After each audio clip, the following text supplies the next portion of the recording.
informando sobre diferentes temas que nos aboca, que es el tema de la discapacidad.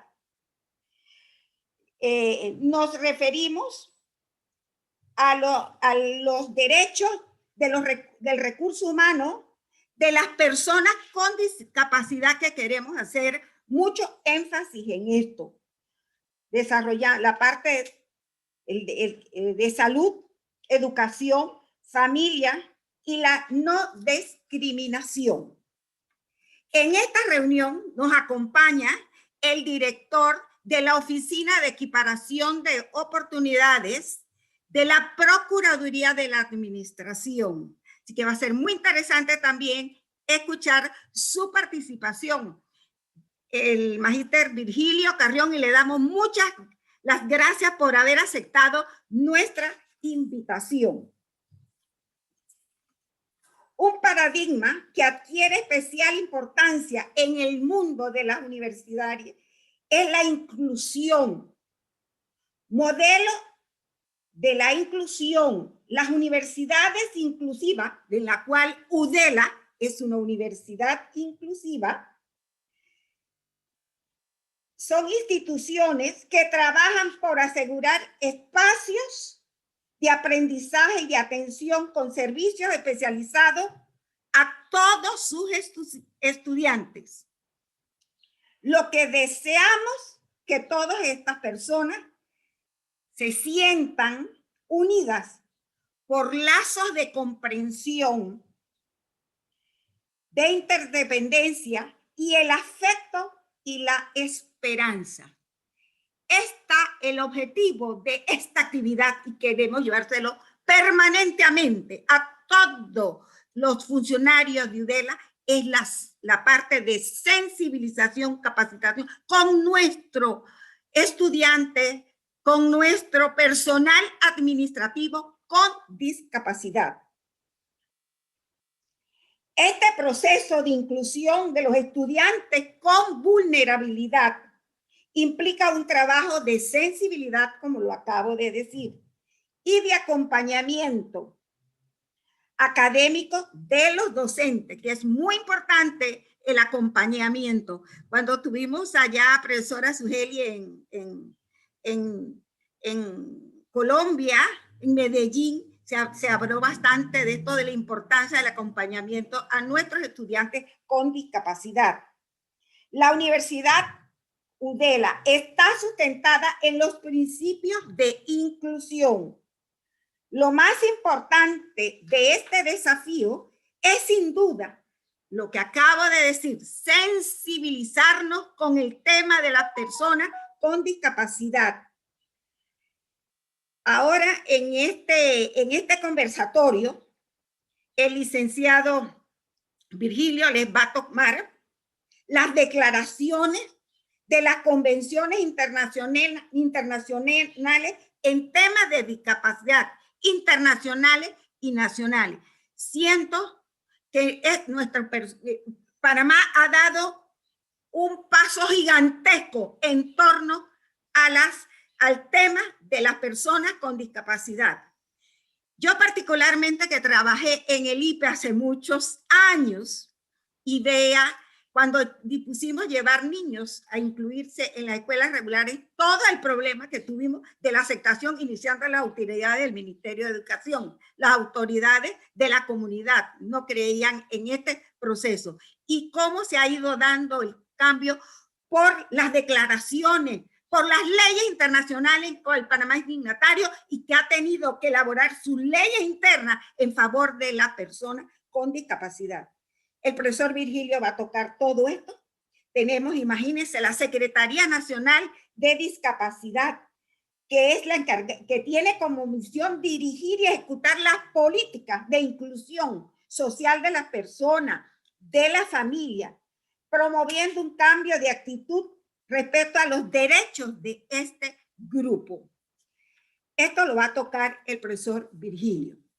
En la tarde, en el que nos toca de la tarde, en esta exposición tenemos 4 puntos. El primero, el que les acabo de anunciar, que son los convenios internacionales. Luego tenemos el tema de la Oficina de Equiparación de Oportunidad, que nuestra universidad, UDELA, la creó en el 2016. Y esto ha sido algo muy importante y queremos que se dé a conocer, se visibilice la misión, objetivo, el trabajo que tenemos que hacer en la oficina de oportunidades en favor de nuestros estudiantes, en favor del personal administrativo. A nivel de nuestra institución tenemos 15 profesores con discapacidad que laboran en nuestra universidad y tenemos alrededor de 12, 14 funcionarios que son personal administrativo ubicados en los diferentes, a nivel nacional. Tenemos que velar por ellos porque son funcionarios con discapacidad de nuestra universidad. Y luego vamos a tomar la ley 15 en un PowerPoint. Vamos a presentar la ley 15 de mayo del 2016. Es la ley que modifica la ley de equiparación de oportunidades que se aprobó en 1999. ¿Cuántos años? Hasta llegar al 2016. Y se consideró que había que reformarla. Y de ahí se modificaron muchos artículos acorde a lo nuevo, a lo internacional, a lo que estamos viviendo. Y la ley 15 es una ley bien completa que la estamos dando a conocer. Y ahora en un PowerPoint, ustedes van a saber, van a comprender a qué artículo se refiere la ley 15 y van a estar bien identificados con esta ley. Además, también le vamos a presentar el decreto ejecutivo 333 que reglamenta la ley 15 de equiparación de oportunidades.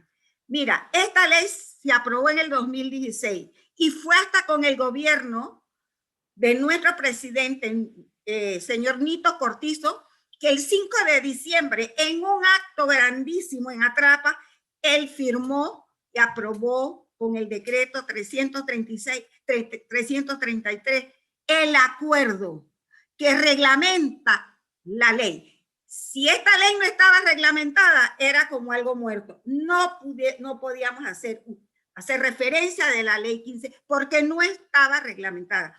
Porque el gobierno central tiene muchos compromisos con esta ley para nuestros estudiantes, para nuestras personas con discapacidad. Y lo vieron quizás un gasto, no sé cómo, que los presidentes no aceptaron firmar el reglamento y sí se hizo el año pasado en el mes de diciembre. Y luego vamos a tener las preguntas que ustedes quieran hacer, que con mucho gusto estamos dispuestos a contestarles. Si hay que profundizar más sobre algún tema especial que a usted le interesa, estamos muy anuentes a esto. Así que mil gracias, ¿verdad? Reitero el agradecimiento a la directora Serrano y a la profesora Nieve, que han sido el alma motor en el desarrollo de este evento aquí en esta provincia. Muchas gracias. Vamos a darle la palabra al licenciado Virgilio Carrión, que va a tocar la parte de las convenciones internacionales. Con usted. Ok, gracias, profa Josefina. Buenas tardes para todos los invitados a este conversatorio en el que vamos a compartir una serie de temas muy interesantes que todos debemos conocer como miembros, como administrativos, como estudiantes de UDELAS y también como ciudadanos de esta república, porque es importante que todo ciudadano conozca el marco legal de protección nacional y el marco legal de protección internacional en referencia al tema de discapacidad, inclusión y derechos humanos. Para mí es un honor poder compartir con ustedes estos temas desde aquí, desde nuestra Oficina de Equiparación de Oportunidades, la Procuraduría de la Administración. Y Procuraduría de la Administración tiene como una de sus responsabilidades pues velar por la transparencia y por el buen servicio que brinden los servidores públicos del Estado a través de las diferentes especialidades técnicas que llevamos en los ministerios, institutos, secretarías y el Estado en general. Entonces, desde aquí nosotros damos un acompañamiento a todos los servidores públicos, específicamente yo en este tema de equiparación de oportunidades y en el tema de inclusión y derechos humanos de las personas con discapacidad, al igual que los enlaces colegas de otras instituciones, ¿no? Pero esta institución a la que yo pertenezco debe estar siempre vigilante, porque si hay un mal servicio de los servidores públicos hacia los ciudadanos, eso va a reflejar en una serie de problemas que al final acaban en la Corte Suprema de Justicia, en la Sala Tercera de lo Contencioso Administrativo, porque se hizo un procedimiento que no correspondía. Ya puede ser del servicio del servidor público hacia un ciudadano, o si se llegan a violar los derechos del servidor público que tenga alguna condición de discapacidad. Entonces eso hay que tenerlo muy claro. Y hoy vamos a compartir un poco sobre el marco legal nacional e internacional. Las leyes que rigen en nuestro territorio panameño para el tema de los derechos de las personas con discapacidad. Las modificaciones que ha tenido la ley de equiparación a nivel nacional para poder hacer los ajustes correspondientes a la época en la que nos encontramos de milenio, porque la ley fue dada en 1999, entonces obvio que todo va transformándose y se necesitan hacer algunos ajustes. Vamos a ver entonces qué nos presenta la ley 15 de equiparación de oportunidades del 31 de mayo del 2016, que hace modificaciones a la ley 42 del 27 de agosto del 99. Entonces, para nosotros es un honor poder compartir esta información con ustedes, pero esto no solo lo debe saber el profesor Virgilio de la Procuraduría de la Administración. Todas estas cosas las deben manejar ustedes también como miembros de una institución educativa del Estado, de educación superior, también como estudiantes, también como administrativos, porque al final cuando se hace el análisis, esta ley protege a todos y nos acompaña en todo, ya sea que tengamos nosotros mismos una condición de discapacidad o un familiar nuestro, o que nosotros adquiramos la discapacidad por un accidente, como secuela de una enfermedad. Pueden ser muchos acontecimientos. Hay personas que nacen con la condición, hay personas que adquieren la condición en el camino de su vida, hay personas que luego de una praxis médica o de una enfermedad queda alguna secuela y la persona pues pasa a ser una persona con una condición de discapacidad. ¿Ok? Y obsérvese que hacemos referencia o énfasis en el término una persona con discapacidad. En ningún momento decimos el discapacitado y en ningún momento decimos el limitado y en ningún momento decimos el inválido, el minusválido. Hoy esos temas son muy fuertes cuando se usan esos términos porque son términos peyorativos que por las mismas observación de la comunidad de personas con discapacidad y de los organismos y de los gobiernos de los estados, se llega a la conclusión de que son lenguajes peyorativos que no ayudan a avanzar a las personas y que deben ser modificados. Entonces se usan términos como persona con discapacidad, que es un término que cuida el protocolo de una línea de derechos humanos para el respeto y la mejor calidad de vida de las personas con una condición. Entonces, hoy vamos a ver un poquito del marco legal nacional, un poquito del marco legal internacional, qué compromiso tiene Panamá y cómo nosotros vamos en esto del cumplimiento de lo que dice la ley respecto a los derechos de las personas con discapacidad. Como es un conversatorio, vamos a hacerlo así bien dinámico, bien práctico, porque sé que son temas un poco pesados por la cosa legal. Sí. Y se vuelven un poco extensos porque hay muchísimas cosas que uno debe conocer. Pero obvio, el tiempo no es suficiente para poder conocer todo y eso lo vamos a ir conociendo gradualmente. Pero cada uno de nosotros debe tener la responsabilidad de autoformarse y leyendo, buscando la documentación que corresponde para cuando tiene que tomar decisiones a nivel de asuntos legales no cometamos una equivocación que puede acabar en violación de derechos humanos. Y la misma puede comenzar desde desde la mala utilización de los términos para referirnos a la persona con discapacidad, plasmarlo equivocadamente en un documento también, usando el término que no corresponde, hasta el nivel de obviar los derechos de una persona con discapacidad, porque entonces hay gente que empieza a ponerle limitante, creyendo que la discapacidad debe limitar también sus derechos, y en eso pues jamás. La discapacidad no debe limitar los derechos humanos siguen siendo los mismos siempre, tengas una condición o no tengas una condición. Por ejemplo, si una persona es de raza negra y otra persona es de raza asiática, las dos personas tienen los mismos derechos. Si una persona es anglosajona y una persona es latinoamericana, las cuatro personas tienen los mismos derechos. O sea, eso no cambia. Los derechos humanos permanecen ahí, estarán siempre estables en su lugar, porque al momento de nacer la persona ya los trae consigo. ¿Qué hace la ley? Crear todo un mecanismo, estructura de protección para que eso no se viole. Y nosotros tenemos una responsabilidad de hacer que esa ley en las políticas públicas se cumpla. Vamos a mencionar qué rige en nuestro territorio. En nuestro territorio rige la primera ley de equiparación de oportunidades que tenemos en Panamá, gracias al Señor, gracias a Dios, que hemos tenido esa oportunidad de avance, de gestionar todo entre la sociedad civil, el Estado, los grupos, las asociaciones, para llegar a tener un marco legal de protección en este tema bien específico, en el asunto de discapacidad e inclusión. Y se crea la ley 42 del 27 de agosto de 1999.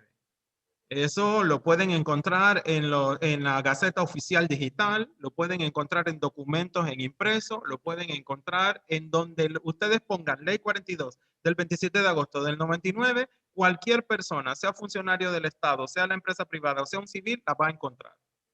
Pero esa ley era del 99 y tenía unas observaciones bien puntuales respecto a los derechos de las personas con discapacidad.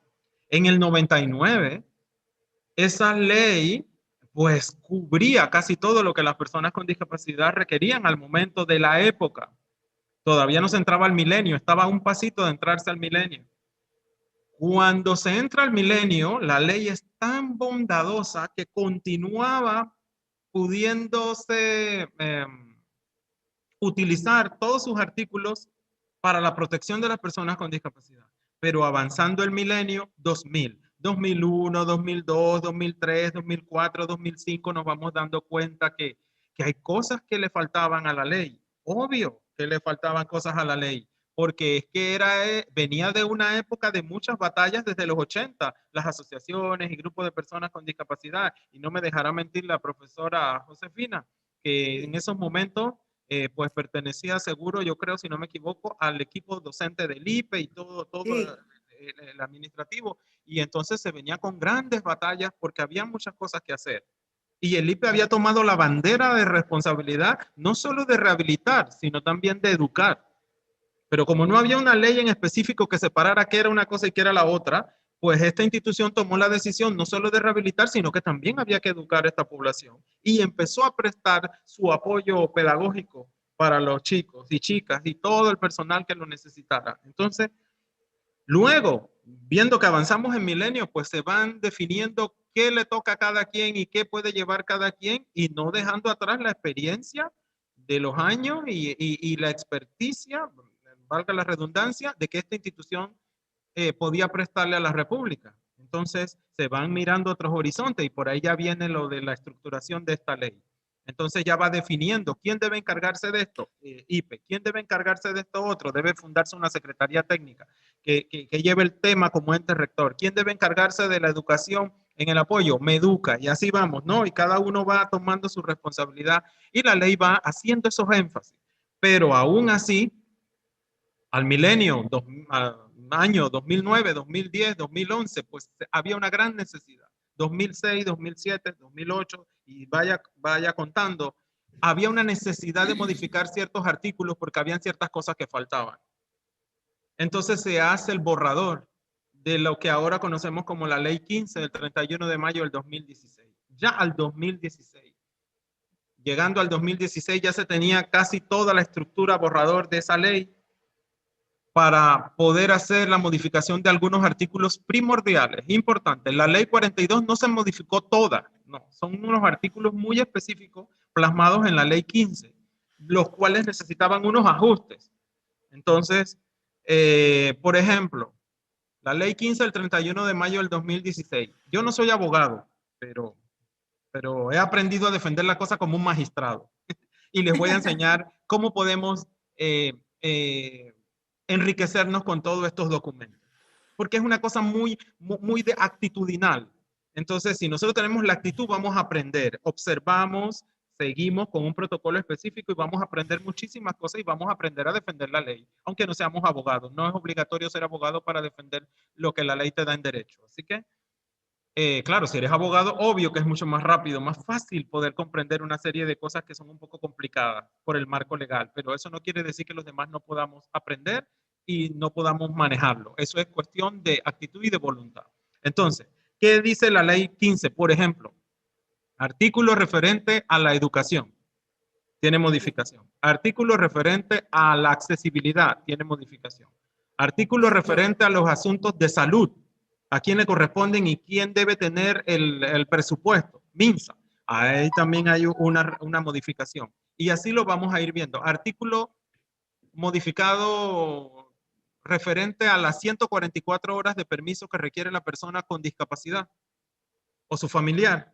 Artículo que se modificó porque la necesidad de adecuarlo al milenio y a las necesidades era urgente. Antes, para que tengamos una idea, jóvenes y jovencitas, cuerpo docente, cuerpo administrativo, antes el permiso era para los tutores de las personas con discapacidad. O sea que si yo trabajaba en una oficina del Estado y yo tengo un hijo con discapacidad, entonces yo requería tener el permiso, ya sea en la empresa privada o en el Estado, para yo poder ir a llevar a mi hijo a una terapia. Pero ¿dónde estaba la persona con discapacidad que trabajaba en el Estado o en la empresa privada? Esa persona no estaba vinculada a ese artículo y tenía que atenderse de otra manera pidiéndonos permisos, como cuando uno pide un permiso para los asuntos médicos. Entonces, ¿qué hace la ley? En el artículo de las 144 horas, en la ley 15, se modifica eso y no solo ahora es el tutor de una persona con discapacidad, sino que también es el servidor o servidora de una institución del Estado o de una empresa privada que tiene una discapacidad y que trabaja en esa institución y requiere el mismo permiso. ¿Qué sería el permiso de las 144 horas? Que eso tiene unos protocolos para que usted lo pueda solicitar, tiene unos protocolos para que el recurso humano lo registre, tiene unos protocolos para que te lo concedan y tiene unos protocolos para confirmar que usted andaba ya en el uso de los asuntos médicos y no andaba por ahí sacando una foto o comprando un pastel en otra cosa que no sea lo médico, porque para eso es el permiso de las 144 horas, muy específico para los asuntos rehabilitatorios, de tratamiento médico, y ya ahora se abrió ese artículo para que la persona pueda asistir a eventos educativos donde tiene que acompañar a su familiar. O sea, que esa bondad de la modificación, pues da un mayor amplitud de beneficio a la persona con discapacidad. Bueno, eso para que tengamos una idea de las modificaciones que se dan en la ley 15. ¿Qué necesita la ley 15, como dijo la profesora Josefina, para poder ser activada? La ley 15 del 31 de mayo del 2016 necesitaba un decreto ejecutivo que diera el poder para que ya se pueda tener un cumplimiento o aplicación de dicha ley con respecto a las modificaciones hechas de los artículos de la otra ley.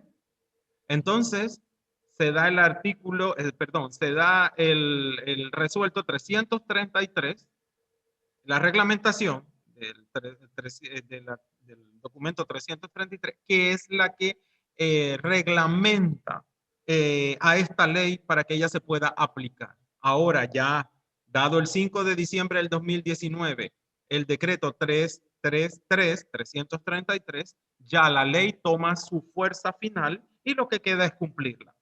Ahora, ¿por qué no la cumplimos? No porque no se pueda, sino porque es una cuestión de voluntad y actitud. Uno de los compromisos del año pasado en CONADIS, en Atlapa, cuando el señor presidente de la República convocó al CONADIS del 2019, uno de los compromisos en cumplimiento de esa ley era la apertura de las oficinas de equiparación de oportunidad a nivel nacional. Todas las instituciones del Estado y la empresa privada deben tener su oficina de equiparación de oportunidades para que el tema derechos humanos, inclusión y equiparación en sus espacios laborales tenga un ente, tenga un rector que lo pueda hacer el acompañamiento técnico y humano como debe ser.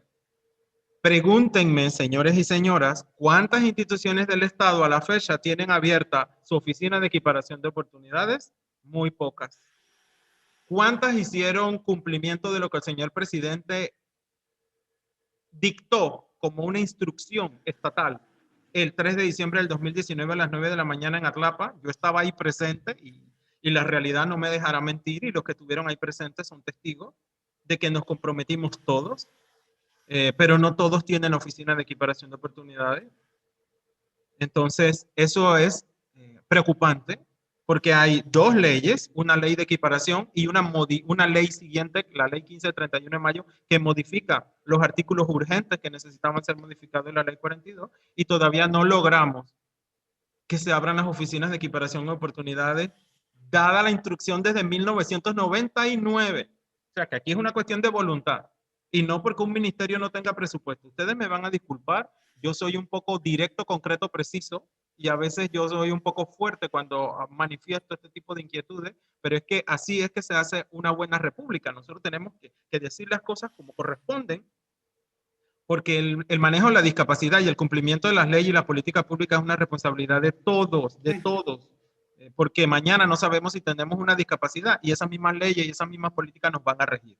Entonces, en territorio nacional tenemos esas dos leyes. La ley 42 del 27 de agosto de 1999, que es la primera ley de equiparación de oportunidades, en específico es una ley para ese tema, y las modificaciones que se han dado a algunos artículos de esa ley en la ley 15 del 31 de mayo del 2016, y el decreto ejecutivo que lo reglamenta, que es el 333 del 5 de diciembre del 2019.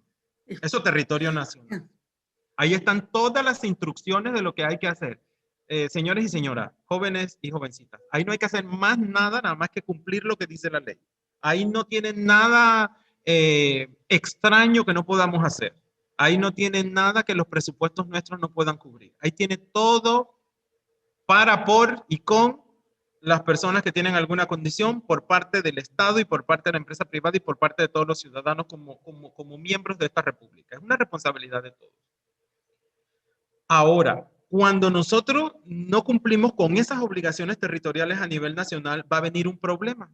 Esas personas pueden quejarse a nivel interno de país, pero también pueden quejarse a nivel internacional, porque Panamá es país miembro de la ONU, del Consejo de las Naciones Unidas. Panamá también es miembro del Consejo de OEA, de la Organización de los Estados Americanos. O sea, Panamá es miembro de una serie de lugares en el exterior, y nosotros tenemos una responsabilidad, no solo nacional, sino internacional, también de dar respuesta a nuestra gente a nivel interno y también dar respuesta cuando los países se reúnen para analizar situaciones de otros países. ¿Qué significa eso? Que Panamá firma y ratifica la Convención Internacional de las Personas con Discapacidad, la convención que va luchando por los derechos de las personas con discapacidad, y el protocolo facultativo de Naciones Unidas. Panamá firma ese acuerdo, Panamá firma esa convención. Esa ley entra a Panamá no como la convención, porque no entra directamente así. Ella tiene que ser registrada en el Parlamento nuestro, o sea, en nuestra Asamblea Nacional de Diputados, con un número de ley. Y esa es la ley número 25 del 10 de julio del 2017. ¿Ok? Que dice que Panamá firma y ratifica la Convención Internacional de los Derechos de las Personas con Discapacidad y su protocolo facultativo. Ah, pero ahora hay otro documento también que nos compromete. La Organización de los Estados Americanos tiene la Convención Internacional contra todo tipo de discriminación hacia las personas con discapacidad. Y Panamá también la firma. Otro compromiso más, que es lo que conocemos como las respuestas que se dan a CIADIS, o sea, todo un comité, un organismo que pertenece a OEA, donde se analiza lo que Panamá hace como respuesta a todo lo que se indica en la Convención para la Protección de los Derechos de las Personas con Discapacidad. Súmele todas las convenciones que no terminaríamos en todo el día de hoy y nos llevaría muchísimas semanas decir todos los convenios y acuerdos que Panamá ha firmado y protocolos de otras situaciones de protección para las personas con algún tipo de vulnerabilidad. Téngase claro que las personas con discapacidad son personas con discapacidad que tienen un nivel de vulnerabilidad, pero no podemos encasillar a las personas con discapacidad como grupo vulnerable, porque grupo vulnerable tiene una gama de grupos dentro de sí mismo.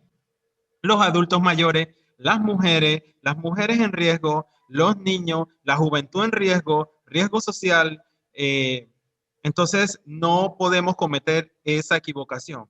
Las personas con discapacidad son personas con discapacidad con una condición que los limita y que tienen grados de vulnerabilidad. Pero los grupos vulnerables se refiere a otro grupo de personas que tienen condiciones de vulnerabilidad parecida al de las personas con discapacidad, porque tendemos a decir, que las personas con discapacidad, grupo vulnerable, no, sí, tienen vulnerabilidad, pero ellos tienen no me gusta decirlo así, es como su registro de término para poder hacer la diferencia, que son toda una comunidad de personas que presentan unas condiciones limitantes, pero que no son solamente pertenecientes a un grupo vulnerable, sino que eso tiene sus especificaciones para que no quede así como en un anonimato, que es también algo contra lo que se ha luchado a nivel nacional e internacional, porque las personas con discapacidad, y no me dejará mentir la profesora Josefina, antes eran como si fuesen invisibles.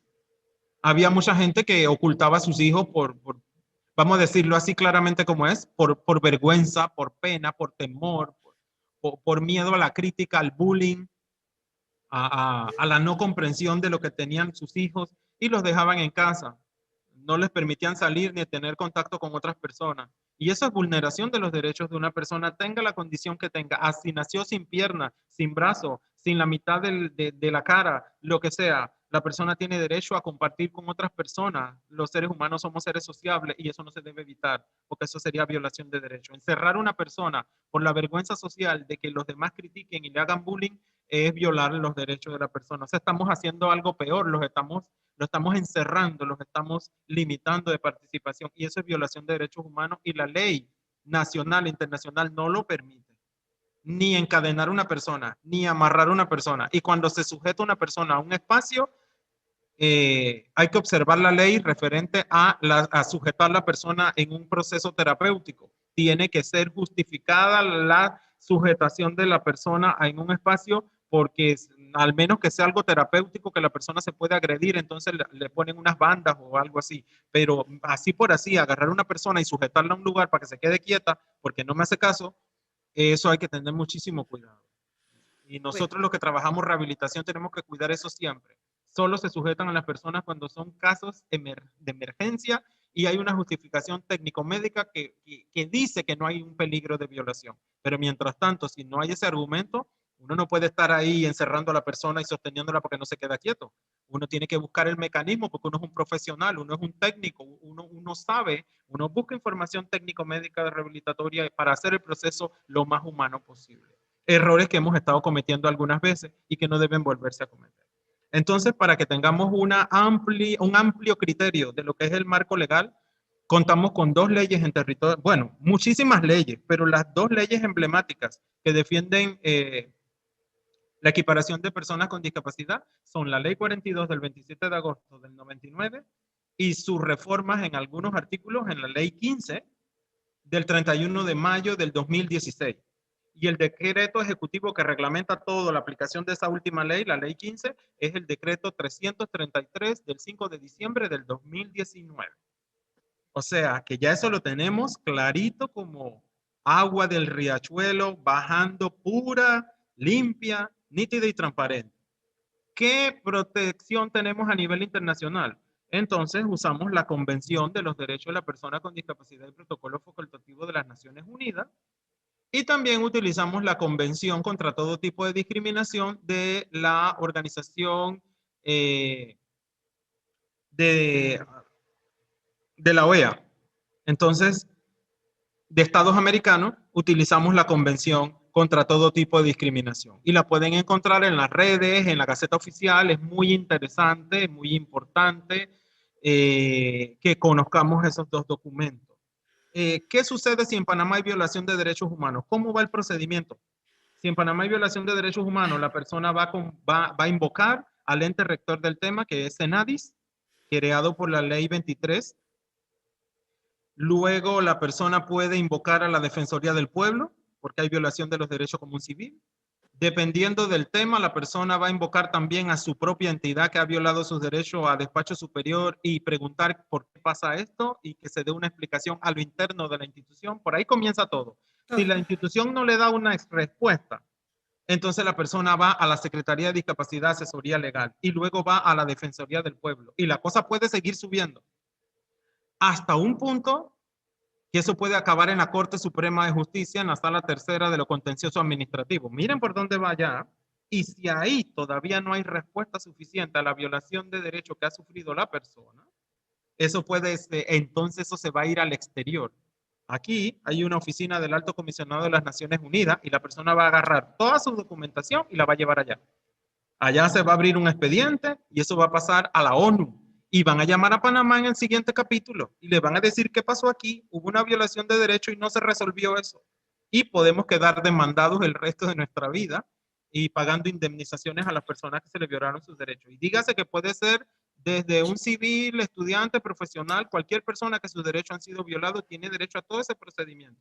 Pero las personas tienen que educarse a saber cuáles son los pasos a seguir. Primero tiene que ser una respuesta a nivel nacional y luego, si no se consigue esa respuesta en las cortes nacionales nuestras, entonces eso va a salir a la Corte Internacional de Derechos Humanos, a la ONU, a la OEA. ¿Ok? Para que tengamos una claridad y podamos orientar a las personas también. Porque a veces las personas hacen mucho recorrido, mucho gasto de su dinerito y no saben cómo se hace el procedimiento de queja y de denuncia de la violación de sus derechos. Entonces, todas las instituciones del Estado estamos obligados a cumplir esta ley para la protección de las personas con discapacidad, que podemos ser nosotros mismos y que pueden ser los otros civiles. O sea, yo no puedo hacer, y algo que quiero que les quede bien claro, y disculpen la extensión del tema, algo que yo les voy a aconsejar es que nunca hagan el cumplimiento de las políticas públicas y de la ley por caridad ni por lástima. Esto no se hace ni por caridad y esto no se hace por lástima. Esto se hace en una visión de derechos humanos porque esto es ley. Y la ley se hace para proteger a las personas, no para hacerle daño a las personas. La ley se hace para brindarle a la persona la seguridad de que sus derechos serán siempre protegidos, no para hundir a la persona y quitarle sus derechos. Miren, el desconocimiento de esto lleva a veces a que las direcciones de recursos humanos de las instituciones del Estado cometan errores. ¿Qué está sucediendo actualmente? Algunas instituciones del Estado tienen personas con discapacidad trabajando hace muchísimos años en sus instituciones. ¿Y qué le están pidiendo a la persona para el análisis de la posición que ocupa? Están pidiéndole a la persona que vaya a CENADIS y que traiga la certificación oficial de CENADIS de que ella es una persona con discapacidad. Hay una gran equivocación.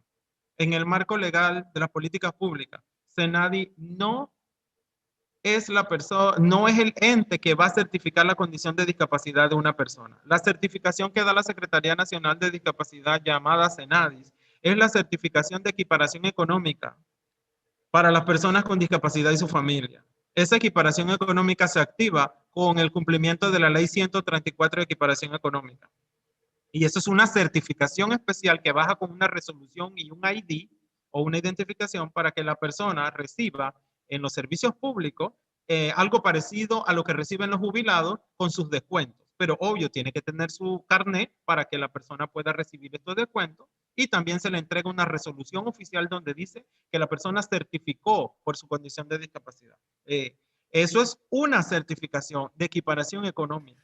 Pero lo que las oficinas de recursos o direcciones nacionales de recursos humanos deben pedirle a los colaboradores con discapacidad para que esté oficial en su expediente de registro como servidor público de la institución, lo que llamamos el expediente paralelo, es un expediente que va dentro del expediente de servidor público convencional. ¿Qué es convencional? Bueno, que la persona no tiene discapacidad. Para no decirle regular, irregular, normal, lo contrario a normal sería anormal y eso no se le dice a la persona. Entonces, o enferma o no enferma tampoco. La persona se le dice que si no tiene discapacidad es convencional, ese es el término más basado en derecho humano, y si tiene discapacidad es persona con discapacidad. Se llama expediente paralelo, lo que la ley pide que esté dentro del expediente del servidor público convencional.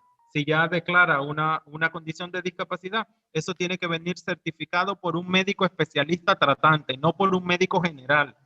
Entonces, si yo tengo una afectación en los huesos, el que me atiende es el especialista tratante, ortopeda cirujano, y él es el que va a darme el diagnóstico oficial que descansa en el expediente paralelo. ¿Qué le tiene que pedir por ley de registro de documentos? La Dirección de Recursos Humanos al servidor público para revisar su condición como servidor de la institución. El diagnóstico oficial del médico especialista tratante.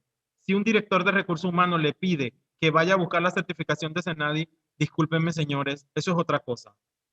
Eso es y encima esa es voluntaria. La de Senadi es voluntaria. Así que si yo no me quiero certificar para recibir equiparación económica, pues no estoy obligado a hacerlo porque la ley dice que es voluntaria. Eso es un plus.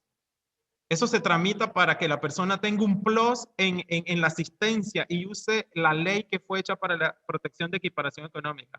Pero si la persona no lo quiere, no lo certifica, no lo solicita.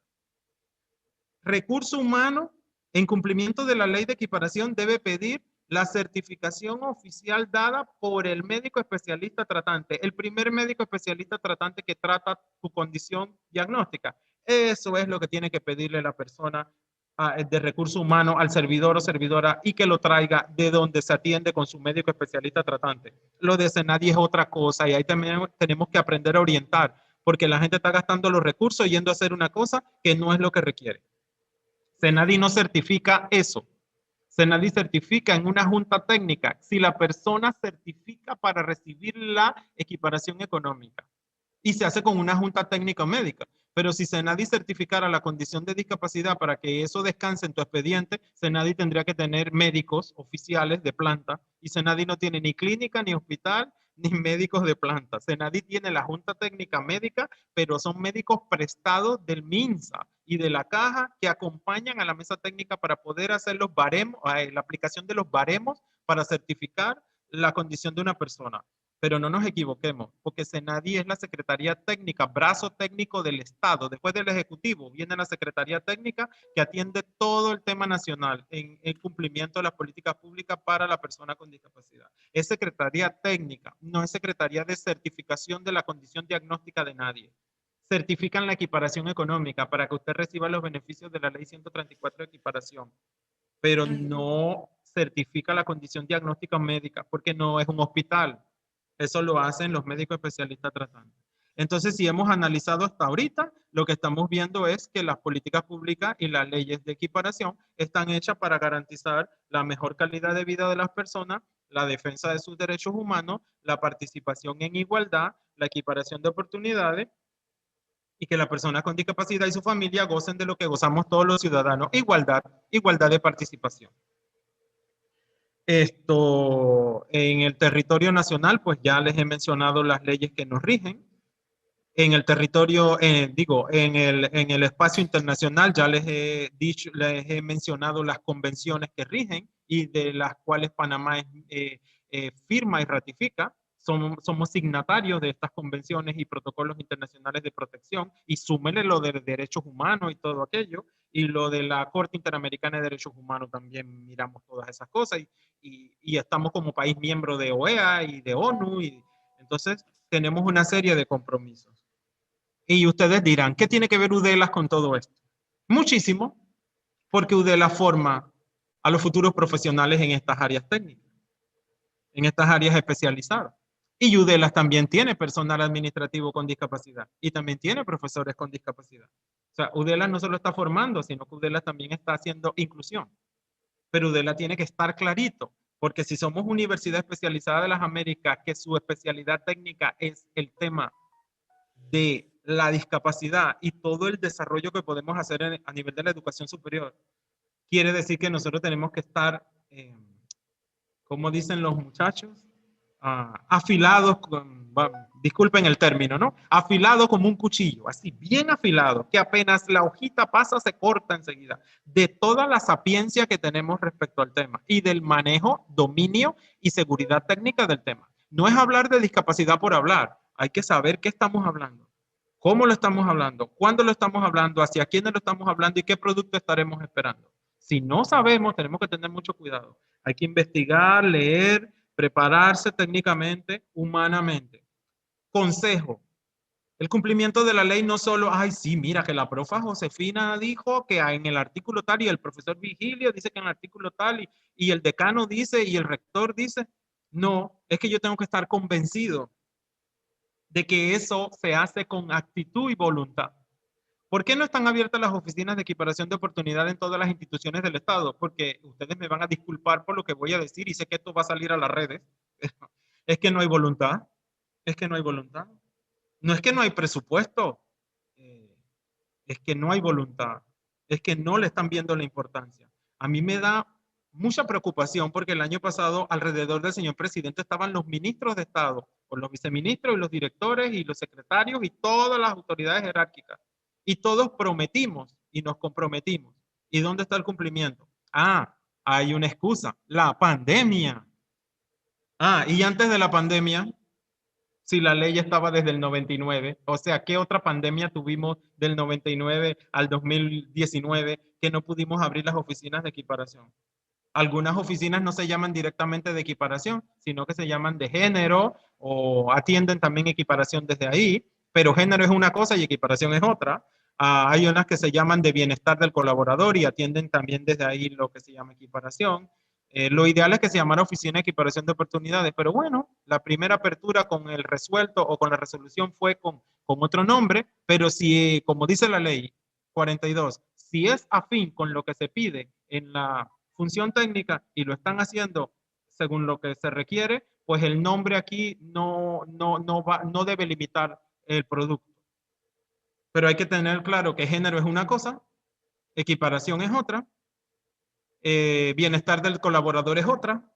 Entonces, son cosas diferentes que se pueden trabajar transversales, sí, pero que cada cosa tiene sus especificaciones y que tiene que darle un seguimiento técnico con personal que sepa lo que está haciendo. No es atender género por atender, porque entonces cuando atiende género hay mujer y hombre, porque el género no solo es uno, el género son dos, género masculino y género femenino, y hemos hecho mucha énfasis en género y desde que se menciona género, yo ahorita les digo a ustedes, vamos a hablar de género y todos los que están conectados no me dejarán mentir, que van a pensar en mujeres, en asuntos de mujeres, en, en, en violación a los derechos de las mujeres, en el olvido hacia las mujeres, en la discriminación hacia las mujeres. Y los hombres, ¿dónde estamos los hombres? Si somos el otro género. Entonces, el género es de dos. ¿Por qué hemos tenido que hacer énfasis en género femenino? Porque hay violación de los derechos del género femenino. Y la ley que estamos viendo ahorita, las leyes nacionales e internacionales, hay que mencionar también la deuda que Panamá tiene con las convenciones internacionales, con la de ONU y la de OEA, porque hay discriminación hacia la mujer. Y ahí se va acrecentando el problema de género, porque hay violación de los derechos de la mujer con discapacidad y encima súmele la etnia a la que pertenece y encima, perdón, súmele que pertenece a una clase social con mucha escasez económica. Entonces, pobreza extrema, es mujer con una etnia que tiene un manejo bastante de participación bastante precario y resulta ser que también tiene discapacidad. Y encima tiene hijos y es madre soltera. Entonces, ¿qué le puedo decir? Y el error que dicen las señoras es que soy madre y padre. No, pongamos claro también una cosa en la orientación. Ninguna madre es madre y padre. Una madre nunca va a ser padre y un padre nunca va a ser madre. Madre es madre y padre es padre. ¿Qué hace el rol de papá? Sí, lo trata de llevar, pero es que la figura de papá es papá y la de mamá es mamá. La de hombre es hombre y la de mujer es mujer. Entonces, no es una madre padre, es una madre soltera, una señora que se quedó sin la compañía de un esposo que fuera responsable en acompañarla, ya sea que se le murió, ya sea que se le enfermó o ya sea que la abandonó, que por lo general la mayoría es lo último, la abandonó. Entonces, y si viene el niño con discapacidad, más violación de derechos, deja a la señora sola con los niños. ¿Y dónde está la educación de esos niños? Y si esos niños llegan un día a ir a educación superior, tendremos en nuestras aulas a un alumno que su mamá se quedó sola, el chico tiene discapacidad, pero que juntos lograron que él llegara hasta la educación superior. Y puede ser que yo tenga a ese muchachito sentado en un aula de UDELAS. Y tengo que acompañarle, apoyarle, para que se convierta en un profesional autónomo e independiente. Esa es una de nuestras responsabilidades, garantizar el acceso a la justicia hasta que la persona se vuelva autónoma. Eso es una alta responsabilidad de UDELAS y del Consejo Académico Nacional, de todos los que somos educadores. Y si somos UDELAS, más todavía, porque somos universidad especializada. ¿Ves? Y la Universidad de Panamá es especializada en las otras profesiones también. Y así cada universidad en el Consejo Académico tiene sus responsabilidades técnicas. Pero en el caso que estamos tratando hoy con ustedes, es el caso de la inclusión y el acceso a la justicia, el acceso a la educación, perdón, en la educación superior. Tanto para la atención interna del personal de la universidad como para la atención externa de los civiles y sociedad civil. Yo les quiero pedir algo encarecidamente. Tenemos que cerrar la brecha de división entre sociedad civil y el Estado. Ahí no me dejará mentir la profa. Y eso es muy duro decirlo, pero hay una brecha abierta entre el trabajo en conjunto de sociedad civil con el Estado. La herida que lleva sociedad civil o lo que siente es que el Estado no termina de responderle con lo que necesita. Y la teoría que tiene el Estado es que la sociedad civil no se pone de acuerdo y están todos hablando para un derecho y para el otro derecho y todo el mundo para su horizonte. O sea, divididos, en buenas palabras, en concreto términos, divididos. Y esa división no nos va a llevar a nada. Ya yo se lo he dicho a los líderes y lideresas de sociedad civil, eso no nos va a llevar a nada. Y se lo digo al Estado en presencia de quien se encuentre enfrente a mí, que tampoco eso de tratar así a la sociedad tampoco nos va a llevar a ningún lado. Tenemos que sentarnos y tenemos que trabajar juntos. Y que a la hora de sentarnos sea para edificar. Leyes como la 42, la 15, para llegar a acuerdos internacionales como la Convención y poder aportar como país. Tenemos un compromiso estatal y UDELAS tiene que dar un producto y nosotros, Procuraduría, tiene que dar un producto. Todos tenemos que dar un producto porque hay un informe que presentar dentro de poco. El informe país. ¿Y qué vamos a presentar? El papel aguanta todo, el documento aguanta todo lo bonito que le queramos poner. Maravilloso, cuadrito, bonito, lleno de aspiraciones. Pero ¿cuál es la realidad del producto? Que todavía nos hace falta una serie de cosas. O que podemos estar cometiendo errores sin darnos cuenta. Que violan los artículos que dice la convención, que tenemos que tener cuidado. Mucho cuidado. Mucho cuidado. Mucho cuidado con la exposición de las personas con discapacidad sin necesidad en los actos públicos. No hay que exponerlos. Y no hay ¿cómo explico esto? Hay que protegerlos y hay que ayudarlos a que participen, apoyarlos. Ellos pueden ser profesionales y pueden ser civiles capaces de participar de muchísimas cosas, pero no tenemos que hacer énfasis en la condición de alguien. Es como si yo tengo barba y la gente hace énfasis para referirse a mí en que yo uso barba. Eso no tiene nada que ver con lo profesional, con lo humano y con lo ciudadano que soy yo. Si yo me la puedo quitar, yo sigo siendo el profesor Virgilio. Un ciudadano más, un profesional. Entonces la gente se enfoca en algo y con ese algo te hace resaltar. Entonces, un consejo. Para el respeto a los derechos humanos no hay que enfocarse en poner la discapacidad por delante para decir que alguien es un profesional. No, alguien es un profesional maravillosamente productivo o productiva que tiene discapacidad. Es el siguiente elemento, el cual tenemos que mencionar porque obvio entonces no le podríamos hacer las equiparaciones que corresponden. Estamos claritos con eso. Yo creo que he tratado de explicarlo lo más práctico posible porque es un tema bastante complicado, pero es una manera muy práctica de saber qué tenemos que hacer y de saber qué no debemos hacer en cosas muy concretas. Si yo no acompaño en la educación superior a personas con discapacidad, yo no puedo esperar un ciudadano autónomo independiente.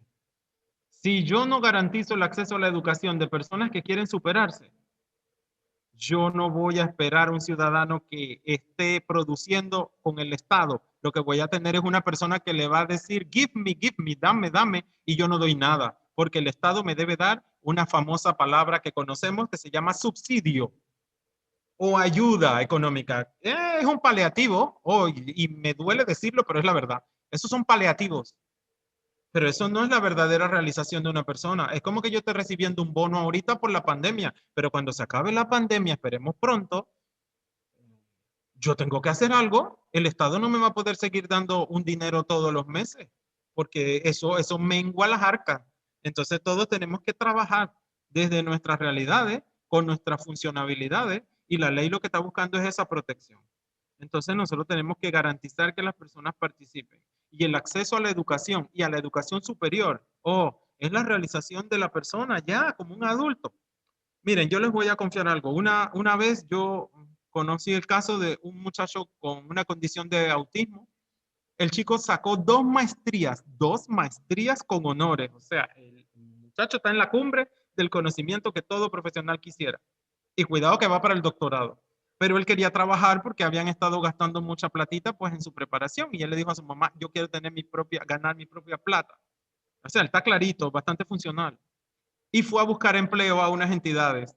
Y lastimosamente eran del Estado las entidades que le contestaron esto. Miraron la hoja de vida, miraron los documentos, y ¿sabe qué le dijo una de las personas en una de las instituciones? Lo que pasa es que usted tiene demasiado conocimiento, mucho conocimiento, y de verdad que nosotros no contamos con un puesto, o sea, un espacio para usted, y, y con su condición, pues lo mejor es que vuelva usted para su casa, pues. Entonces el muchacho llegó a la casa que por poco tumbaba las paredes, porque con autismo sacan dos maestrías con honores. O sea, llegar hasta la educación superior es un reto. Sacar dos maestrías, doble reto. Con honores, triple reto. Y todavía llega a buscar empleo como una persona capaz intelectualmente, cognitivamente y con conocimiento idóneo para que le digan que tiene demasiado conocimiento y que lo mejor es que se regrese a su casa porque qué difícil va a estar que encuentre trabajo. Esa fue la respuesta de un servidor del Estado. Dios mío, suerte que no la dieron frente a mí porque creo que me hubiese dado un infarto ahí delante de todo el mundo. Porque eso no se contesta, oye, eso no se hace. Se gestiona de alguna manera recibir los documentos y pasarlo a la base de datos. Si lo contratan, aleluya, y si no lo contratan, pues así es la vida, ¿no? Pero hay que darle la oportunidad. Hasta en eso tenemos que tener cuidado. Miren todo el protocolo. Entonces, espero que este aporte, pequeño aporte, aporte del conocimiento técnico y aporte de algo de la experiencia que Dios y la vida me han permitido tener en todo esto, de lo que es la inclusión y el derecho de las personas con discapacidad, puede ayudarles a ustedes a tener una claridad de la importancia del respeto a los marcos legales, de lo que significa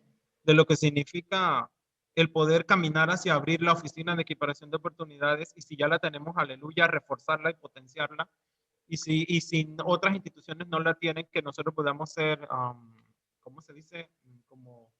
Como testimonio o ejemplo para que otros se animen y lo hagan. Procuraduría de la Administración es una institución, una entidad pequeña del Ministerio Público, pero ya nosotros tenemos nuestra oficina de equiparación de oportunidades. Les soy sincero, yo nada más tengo un asistente y una secretaria. Y cuando mi asistente no está, pues soy yo y yo más yo. O sea, que no, lo tengo que hacer. Y tengo que hacer informes y tengo que hacer mil cosas y no me rindo. Porque si una mañana ya yo no estoy aquí, quedó fundada la Oficina de Equiparación de Oportunidades. Está fundada la Oficina de Derechos Humanos, que anteriormente, años atrás, cuando yo vine para acá, yo era el jefe de Derechos Humanos, pero había que abrir la Oficina de Equiparación y como mi experticia es por este lado más fuerte, entonces yo pues ya soy oficial el jefe de Equiparación. Y yo estuve 7 años en la Secretaría Nacional de Discapacidad. O sea, yo estuve adentro del ente rector del tema de discapacidad. Fui el jefe de promoción y sensibilización de la Secretaría Nacional de Discapacidad para atender a nivel nacional a todo lo que era esto de la formación en el tema de derechos de la persona con discapacidad y su participación y su manejo. Así que, no sé, Dios me ha dado la oportunidad de esta experiencia y a mí me gusta que las demás personas aprendan de esas experiencias y las vivan también y se den la oportunidad. Si defendemos los derechos de la persona con discapacidad, decía mi abuelo, tú construyes en el presente lo que quieres para tu futuro. Así que ustedes, como universidad y como miembros del Estado, y los estudiantes, y los administrativos y los profesores, todos podemos contribuir en el presente para tener un mejor futuro con estas leyes maravillosas que tenemos. Entonces, vieron que no es necesario que seas abogado. Si quieres ser abogado, te preparas y te perfeccionas, pero no necesitas ser abogado para comprender la ley. Y dice un dicho que el desconocimiento de la ley no te va a eximir de culpa. Mañana si cometes un error, di que es que yo no sabía que había esa ley, pero es que usted tiene que investigar porque debe haber un marco legal de protección. ¿Saben por qué estas leyes fueron creadas? Porque no se puede atender la discapacidad desde la línea caritativa, desde la línea sentimentalista, desde la línea de lástima, desde la línea rehabilitatoria solamente, desde la línea de, ay, vamos a hacer algo por ellos, pobrecitos, porque sufren, y no sufren, se los aclaro, la persona con discapacidad no sufre, la discapacidad no se sufre una enfermedad, un dolor de muela, una fiebre, una caída, pero no se sufre una discapacidad. Eso es una condición y puede ser temporal o permanente. Y para eso se hicieron estas leyes, para garantizar que pasen los gobiernos, que pasen las administraciones, que pasen. El Estado siempre tendrá la forma de garantizarle a la sociedad que la defensa de sus derechos y el cumplimiento de su participación puede darse porque existe una base legal sólida, nacional e internacional. Y lo dijo claramente al inicio la profesora Josefina.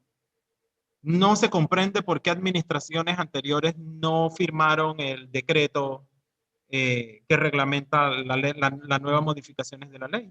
Bueno, sus razones tendrían. Tal vez priorizaron otras cosas. No por mala voluntad, sino porque se priorizan otras cosas a nivel de Estado. Pero este es un tema que tiene que estar en la lista, en la palestra principal de las decisiones del Estado, porque es un tema que nos compromete a todos. Hoy estamos sanos y en 20 minutos podemos tener una discapacidad para el resto de nuestra vida, quedar cuadraplégicos. ¿Y qué vamos a hacer? Dependemos de las políticas públicas y del cumplimiento de estas leyes.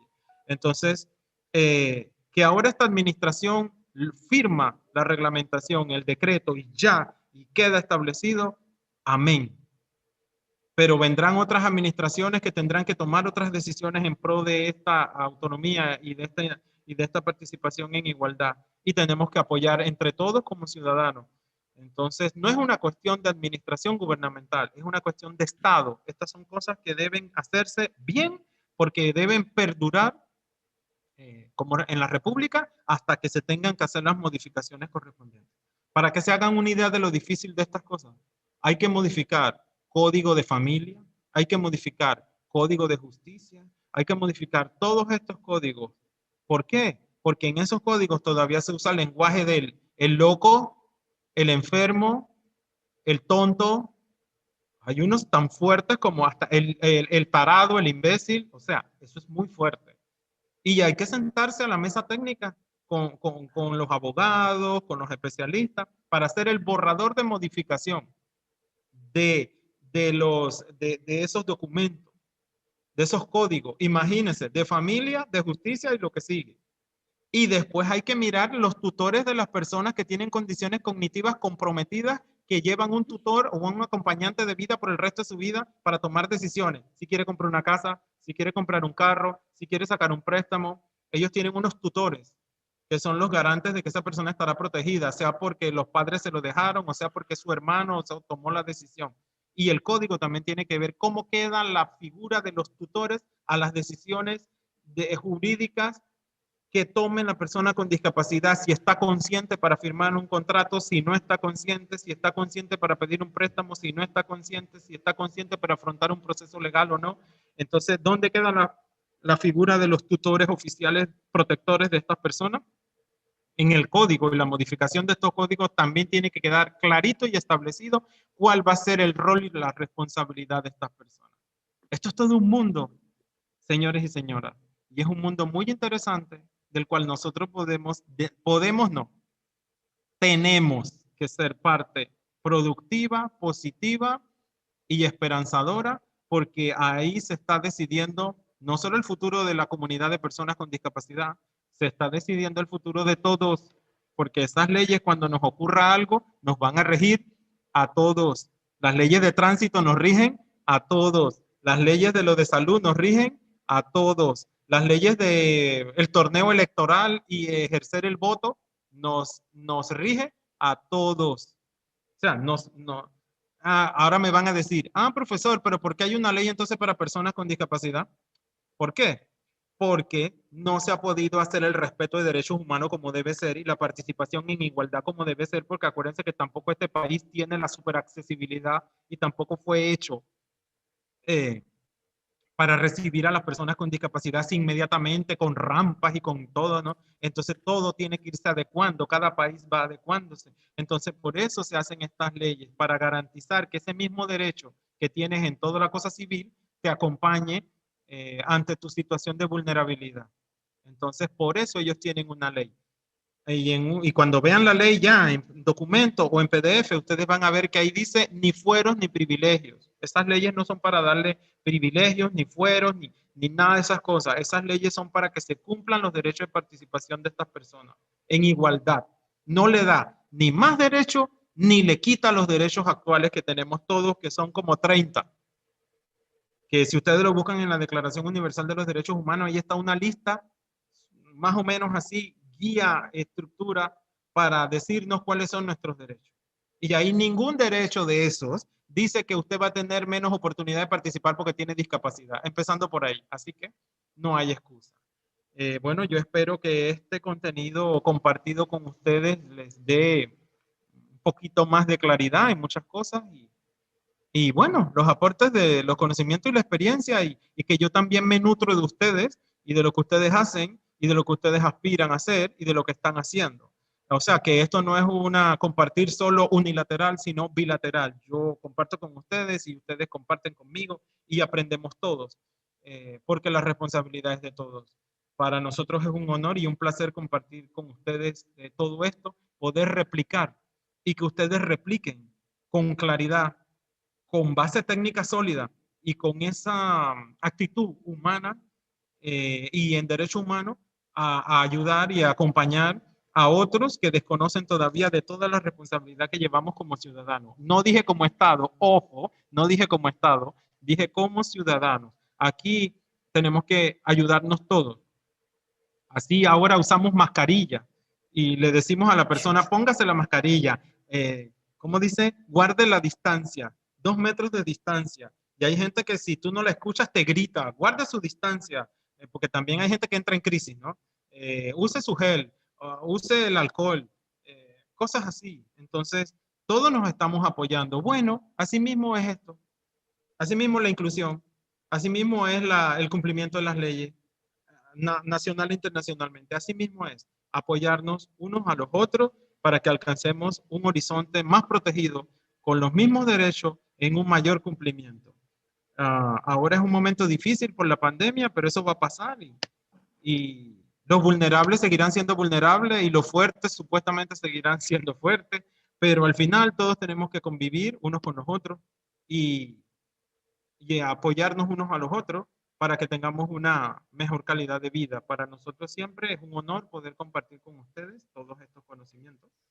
Desde la Procuraduría de la Administración o mañana desde donde estemos, siempre estamos prestos a poder colaborar, apoyar y acompañar, porque esto es un tema que nos involucra, que nos responsabiliza y que nos humaniza a todos. Aquí a la orden, cualquier consulta, no sé, preguntas, la profa nos indica y con mucho gusto pues estamos para acompañarles y para darle nuestro aporte. Gracias. Bueno. Bueno, le damos las gracias al licenciado Virgilio Carrión por su participación. Teníamos que queríamos presentar lo de la oficina, pero ya no hay tiempo. Y teníamos 2 PowerPoint. Comprendo. Bien, para que ustedes pudieran comprender bien lo de la ley 15 y el decreto ejecutivo 33, pero ya no hay espacio ni puedo presentar ya lo de la oficina, que era otro objetivo. Entonces daremos pues el compás. Perdón, profa, pero si usted les habla un poquito de lo que ustedes han alcanzado como oficina, No, para porque que sepan, ¿no? ya es que van a ser las 4, ya van a ser las 3, ellos tendrán que ir a sus salones y quiero que Ah, hagan sus preguntas. Es que lo tenía, pues disculpe, muy buena su participación, pero queríamos presentar los 2 PowerPoint, como yo se los dije, los 3, incluyendo ajá, la oficina, porque yo quería hablarle a la oficina, pero ya no hay tiempo. comprendo. Así que cualquier pregunta para ver, no sé quién está llevando lo de las...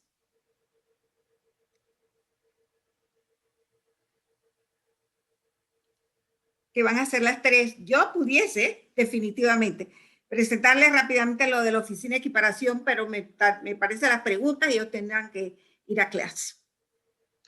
Alguien pregunta en el chat, profa, que dónde va un padre de familia cuando se violan los derechos de los niños, deduzco que en lo del marco jurídico, para que asesoren a los padres en los trámites administrativos.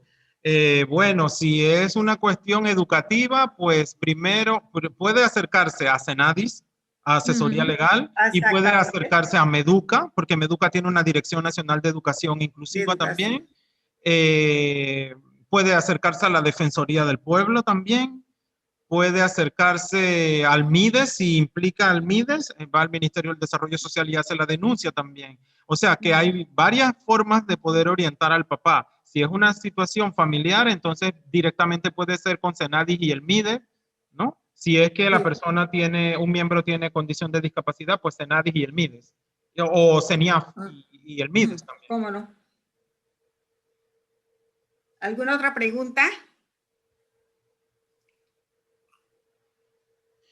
Preguntan qué es la inclusión laboral para la persona con discapacidad. Ok, si una persona convencional sin discapacidad va a buscar trabajo, pues va a llenar un formulario, va a llenar una solicitud de vacante. Bueno, la persona con discapacidad va a hacer lo mismo. Lo único diferente que va a hacer es que la persona en su expediente va a tener una cosa que le llamamos expediente paralelo, digamos, de ser contratada. La persona hay que tomarla en consideración que hay que hacer equiparación de oportunidades si usa silla de rueda, si es ciego, si es sordo, intérprete de lengua de señas, si es ciego, las cosas en braille o los software estos famosos para el uso de las computadoras.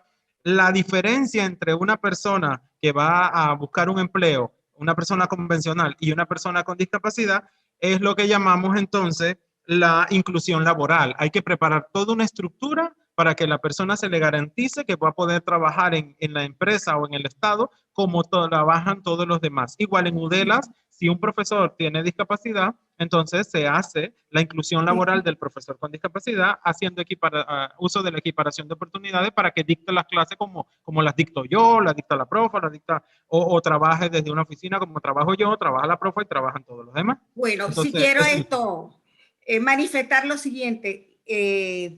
Tenemos la Comisión de Universidades Inclusivas, todas las universidades, pero en realidad la que estamos más trabajando en liderazgo, etcétera, es las universidades más grandes, ¿no? Y hemos tenido reunión con Mitradel, porque uno de los puntos de nuestro trabajo para este trienio es la parte laboral de nuestros estudiantes. Ya tuvimos 2 reuniones, hemos tenido 2 reuniones con funcionarios de Mitradel y pensamos llevar posiblemente a finales del mes de noviembre, una feria de trabajo para las personas, para los estudiantes que egresan ya de la universidad, los egresados, para que consigan trabajo. Y estamos llevando muy de cerca con Mitradel esto de manera que se cumpla y tengan ellos la oportunidad de trabajar. Amén. Claro que sí. Muy buena noticia. Es una gestión de la oficina de equiparación. Entonces, para que vean de las oficinas de equiparación de las universidades inclusivas, en la cual UDELA está presente. Okay. Otra pregunta, ¿no?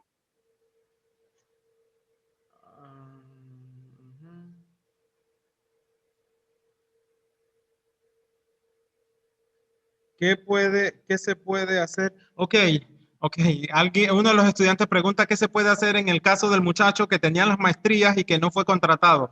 Bueno, sin ser muy, ¿qué ¿qué le digo? Como soñar en el aire, qué sé yo, soñar con los pies en la tierra, pues ¿qué pudiésemos hacer? El chico tiene que seguirlo intentando. El chico se le puede apoyar para que presente en otra institución sus documentos o en la empresa privada. O sea, nosotros pudiésemos orientarlo, acompañarlo hasta que logre su espacio, ¿no? Acuérdense que a ellos les va a costar más el espacio que al resto de los demás ciudadanos convencionales buscando un Bueno, empleo. justamente este es lo que hemos tratado y es el Eso. objetivo primero de esta reunión con usted, además con ustedes, de darle a conocer las leyes, lo de la oficina, es sensibilizarlos con el tema de discapacidad. Si esa persona estuviese sin sensibilizado, esa no fuera la respuesta que le daría este joven. Más bien, invitaría a conversar con él, felicitarlo por haber llegado tan y canalizarlo, llevarlo, pero no decepcionarlo como hizo. Esto es falta de lo que nosotros queremos. La parte esa hay que manifestar. Debemos de llenar de esperanza a estas personas, a estos estudiantes que vienen con muchos motivos de estudiar, pero nosotros mismos somos los que lo apartamos y hacemos que haya deserción. No podemos permitir eso. Así que justamente eso es lo que perseguimos, la sensibilidad. Y vino la respuesta en positivo doble, porque la que le estoy dando del acompañamiento de los demás para que ellos no se desanimen y lo que la profe está diciendo que se va a crear como un acuerdo para que después de que ellos se preparan, ellos puedan encontrar un espacio laboral digno y donde puedan ser autónomos. O sea que todo esto, vieron cómo se enlaza, ¿no? Todo está escrito de que lleva una secuencia. Bueno, por otro lado, ustedes saben que en la ley tenemos que el 2% del personal de una empresa tienen que ser personas con discapacidad. Muchas empresas lo están cumpliendo. ¿Por qué razón? Para que no sean penalizados. Pero tiene que haber un ente también que vaya y supervise el desenvolvimiento del trabajo que están haciendo, porque nos hemos encontrado que se han referido a estudiar profesionales, porque ya son profesionales, de acuerdo al perfil solicitado por la empresa, y cuando se van a ver, no están ejerciendo las funciones por las cuales están contratados, lo tienen limpiando vidrio, haciendo otras cosas, no acorde. Entonces, que también volvemos al mismo tema, no estamos sensibilizados con ese tema. ¿Y por qué lo hacemos? Para que la empresa no sea penalizada. Y en eso está el Ministerio de Educación. Y ahora con esta ley, con mayor razón, están visitando las empresas para ver si cumple con el 2%. Claro.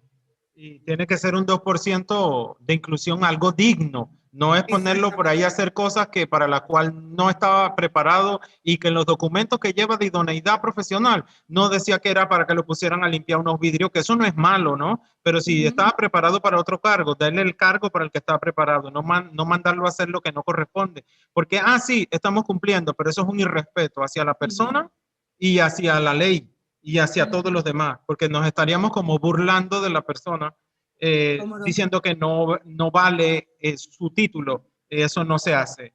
Entonces, para eso mejor que no lo contraten, porque lo que está haciendo es violando los derechos de la persona y le está haciendo daño. Disimuladamente le está dando un empleo, pero no lo está haciendo como debe ser. Entonces, si lo vamos a hacer, lo tenemos que hacer bien. Y si no lo vamos a hacer todavía, tenemos que prepararnos porque pronto tendremos que hacerlo. O sea, que no haya excusa, ni por A ni por B. Hay que hacerlo. Entonces, hay que hacerlo como corresponde. A ver, otra pregunta para ver si estamos contra el tiempo. Hay una pregunta más. ¿Sería importante incluir la materia de aspectos legales en esta licenciatura de educación especial para reforzar las normativas? Dice el profesor De Angelo. Sería interesante. Porque así ya va desde las bases de la preparación de educación superior, ya llevan las bases sólidas, ¿no? Para poder hacer las defensas de las cosas técnicas. Y sería muy interesante, porque ya se va preparando la población, ¿no? Con la cosa profesional en el tema. Sí, ya no veo otra observación. Creo que... Bueno.